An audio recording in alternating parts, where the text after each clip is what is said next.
So here's the finished brooder. I went ahead and did the classic Rubbermaid tub method that I'd seen a lot on the internet. I really like that method. The cardboard box is fine, it's just I wanted something a little nicer that had some longevity to it. And the Rubbermaid tubs are nice and easy to keep, very sanitary because they're the plastic, you can wash them out real easy. I like this particular tub I got at Walmart. It's a 90 quart tub. It's very long, and what's nice about that is you can create sort of a hot end and a cool end a little easier. You know, you don't have to worry about, if you get it a little hot, they can get away from the heat easier, which is nice. Typically people do like a heat lamp when they have Rubbermaid tubs and make a little section of wire mesh, or they'll do that with cardboard boxes too. They're about 10 to 12 bucks, and I kind of wanted to avoid the expense and the bulk of having that thing on top. Plus you have to raise and lower it for the temperature difference that you need to accommodate for over the course of their growing. So this way you can just use a $1.20 lamp receptacle that'll handle up to 600 watt bulbs, so way more than you'd ever need. And with the dimmer switch, it's nice because of course you can just tone things down quite a bit.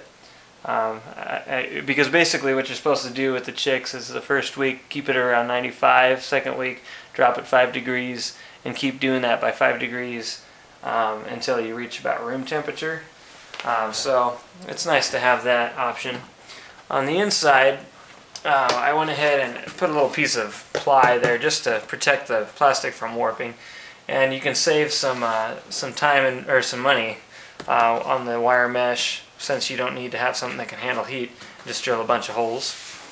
On the inside there you'll see, so I put some puppy training pads down. I had some extras, and they're nice because they grip their feet real well, the little baby chick feet, and be comfortable to walk on. And the thing I really liked about it is it'll absorb all moisture that, if they spill some water, and that'll discourage the bacteria growth that can be pretty common with this high heat environment.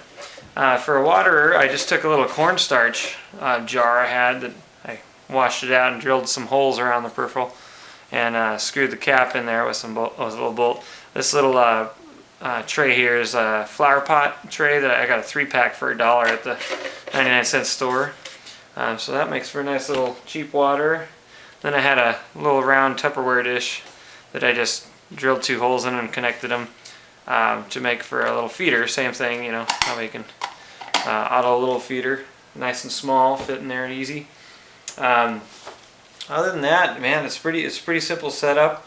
Hopefully the pictures will help you understand, if you wanted to follow along and make it the same way. Feel free to send me any questions you might have, or any comments, things you think would improve it. I'd love to always continue improving upon the brooders. I do highly recommend these longer tubs. I think that's an advantage, being able to have a hot spot and a cool spot. So anyway, hope you enjoy, and hope this is helpful to those out there who might want to start raising chickens themselves. I forgot to mention one thing there.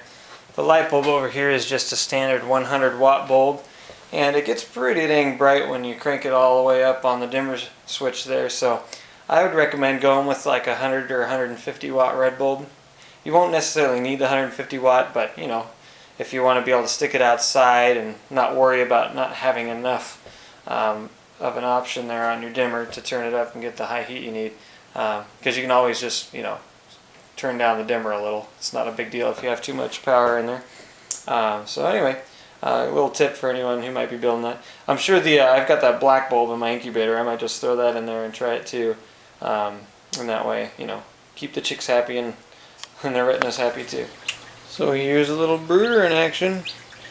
I ended up going with the pine bedding after a couple days, mainly because I noticed with the potty pads they work good and they have good footing on it, but you have to change them practically more than once a day with this many chicks.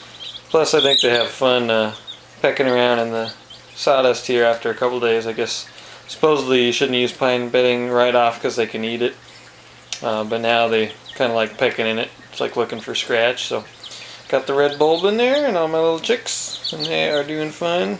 Bulb puts out plenty of heat for them, especially with the lid on, but I can leave the lid off and still do just fine if I want to kind of watch them and have fun with them. Feeder seems to be doing good, and water, they figured out how they work, and they're doing good. I try to do a little close-up on the chicks just for kicks and giggles. They are pretty cute. Got some barred rock in there, Americana, I think, forget what the other ones were. Oh yeah, and then, no, I kind of forget, I can tell you the truth. Yeah, I actually had one with splayed leg. Let's see if I can find him. Oh yeah, there's my little guy. But I did this little trick where you put the band-aid, oops, sorry buddy, put a band-aid on his leg and tape his feet the width apart that they should be, and he's been in it for a day or two, and he's standing. He wasn't able to stand before. He seems to hobble around on his feet, getting better, so hopefully that'll fix his splay leg.